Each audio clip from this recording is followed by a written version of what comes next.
52nd Double Special Heroes banner is here. It seems like this type of banner was not a one-time thing. The first one occurred in December, so it could possibly be a every other month type of banner. For those not familiar, this type of banner features 8 limited time seasonal heroes. In a similar vein to the monthly legendary or mythic banners, it features a higher starting 5-star focus rate at 6%, and the non-focus 5-star rate is set to 0% at all times. That means any 5-star hero you summon is guaranteed to be from this group of characters. Now, the last time I covered this banner, I did it in a similar way to the monthly banners, and I think it's a nice way to quickly highlight what each unit can do and what skills they have. Some of these units have really good fodder skills, so if you want some new skills, this may actually be a good banner for you. As always, every banner is a bait banner.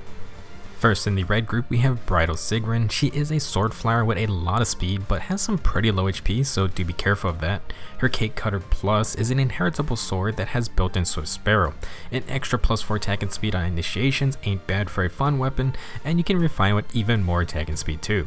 For other skills, Sigrun has ARD, Speed and Defense 3. This is an 8th raids only skill that works for defense teams. It can grant up to +10 speed and defense, but you need to keep most of your defense structures alive. I can't vouch for this particular stat combo, but I'm telling you guys, the versions with extra attack are so much fun. Obviously, these skills are worthless outside of 8th raids though, so yeah, definitely not for everyone. For C skill, Sigrun has Air Orders, which grants a buff to adjacent flyers and allows them to move to an adjacent space next to any ally within 2 spaces. More flyer mobility shenanigans, this one is mostly for flyer teams. Next, we have Summer Hellbindi, who, despite his stat line, is in fact an infantry sword unit. He is kinda like Itsuki, but really tosses speed out the window for a ton of everything else. Hellbindi has one of the highest defense stats for the group and does have the highest res stat. He is easily one of the more unique sword infantry units, which is pretty impressive. For skills, Hellbindi's Sandford Spade Plus is an inheritable sword that grants +4 attack and defense if the user has a field buff on them. Very simplistic playstyle. Generally you want to have buffs on anyway, so this weapon just grants more bonus stats on top. Hellbindi also has Rally Attack and Defense Plus for +6 attack and defense to an ally. Red Doe Infantry grants more arena score if the user has less than 170 BST and an additional +5 HP. He also has Panic Ploy. Overall, red isn't a bad color to summon on, but we do have some better selections. The blue group has Summer Legiarn, who is a flying blue mage, not a dagger user. She has great attack and speed for an offensive mage, and her unique tome, World Sea Wave, grants another +3 speed on top. It also allows her to make a follow-up attack before the enemy can counter if she initiates combat with more than 50% HP, basically reverse desperation, and the same as Luan's for Seti. This is a really good effect for a unit with a ton of mobility and damage. If Legiarn outspeeds her enemy, she can 2-tap them before any retaliations. To help with this, she has Swift Sparrow 3 for +6 attack and +7 speed on initiations. She also comes with Flyer Formation and Honed Flyers. While a fantastic mage flyer herself, Swift Sparrow 3 is a great fodder skill. Joining Legiarn is Summer Lin, who is a flying blue archer. She is also very fast, and her unique deep blue bow also grants a flat +3 speed. This bow is effective against both flying and armor units, which is nice, and if Lin initiates combat against a full health target, she gains +4 at all stats. While attacking armor units can be dangerous, Summer Lin also has Sturdy Impact, which grants +6 attack and +10 defense on initiations, plus stops a follow-up attack. Basically, Lin may still take a decent amount of counterattack damage from scary distant counter armor units, but she should be able to survive one hit and land a second shot with that extra damage. Sturdy Impact is an amazing skill for survivability and is another top tier A skill. Lin also has attack and speed link 3, which can grant her and an ally +6 attack and speed when a movement assist is used. She does have reposition. Lin's C skill is Distant Guard, which grants +4 defense and res against ranged foes for allies within 2 spaces.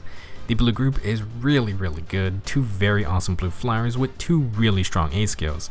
They also have a lot of other fun fodder options. For the green group, you got Summer Wolt. No regular Wolt in the game yet, but this one is a green bow cavalier. He has a good amount of attack and speed, but Wrath, who is getting demoted to 3 to 4 star rarity, has similar stats. Wolt's Big Catch Bow Plus is an inheritable bow, and it grants +5 attack and speed if the foe has a penalty on them. Personally, to me, this isn't that great of a weapon. However, Wolt does also come with Brazen Attack and Speed 4. When under 80% HP, you gain +9 attack and +10 speed during combat. That is a ton of stats, but you gotta get to that HP threshold. For his B skill, Wolt has Chill Speed, which hits the fastest enemy with an annoying -7 speed debuff. If you're only looking for a green bow cav, I would definitely suggest chasing Wrath instead, but Wolt's not bad himself. The second green unit is Dancer Reinhardt. He is a flying green mage and a dancer, so definitely a lot of utility already. His weapon, which I am not going to pronounce, is the exact same as Dire Thunder, 9 Might Brave Tome, and this Reinhardt does have more base attack than his regular counterpart. While he is a dancer and you would think would be more supportive in nature, the Reinhardt is out for blood. He comes with Death Blow 3, Chill Res 3, and Joint Hold Attack for that +5 attack buff for allies and himself. Literally ready to school some fools on the dance floor. If you want a dancer with some killing power, Reinhardt has you covered, and Joint Hold Attack is pretty awesome as well. For colorless, we got some best girls from Tellius. Halloween Mia is a flying staff unit, great class type to have around, and while Mia's attack and speed ain't bad, she does get outgunned by Brave Camilla quite a bit if you wanted an offensive healer.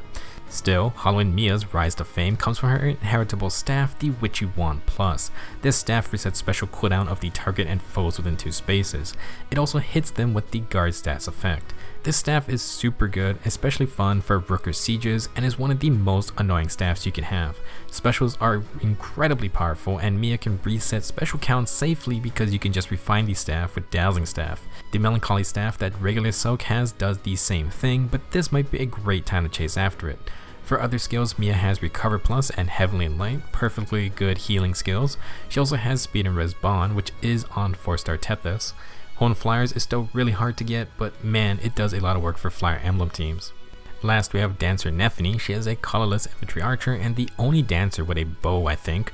Like Reinhardt, don't let the title of dancer fool you. Nephany has one of the better offensive stat spreads for an archer, and a boon in either attack or speed should be a lot of fun. Her weapon, the Fiddlestick Bow Plus, is an inheritable bow that has built-in close guard that grants +4 defense and res against melee enemies for all allies within 2 spaces.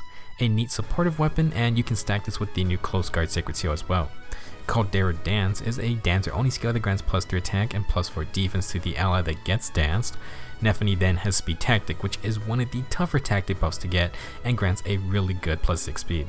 Overall, the colorless group doesn't have the most amount of skills to fodder, but it features 2 very good support-based units. That wraps up this video, just a quick overview of what's on offer. I gotta say, these banners are very tempting. Some of these color groups have been insanely good for grabbing good skills, and you have no pity breakers as well. It also features limited time units that you don't have to wait a whole year to see again. With their appearance here, don't expect to see them on the monthly legendary or mythic banners. I think this Double Special Heroes banner is going to be the new place to get seasonal units outside of their reruns. Just some reminders, this banner lasts till March 3rd. We got the next legendary hero coming up next week, and then another new heroes banner. Could it be the one with Lysithea and some more 3 Houses characters? If you wait to the very end of this banner's run, we may get the banner trailer before the Double Special Hero banner ends, but it might just be outside the cutoff. Let me know what you think about this banner, and are you going to be trying to get any of these units? I would absolutely love to get Mia, Nephany, or Reinhardt, but man, I don't have a lot of orbs, and I do want to see if the next banner is indeed for 3 houses. Thanks for watching, I'll see you guys next time.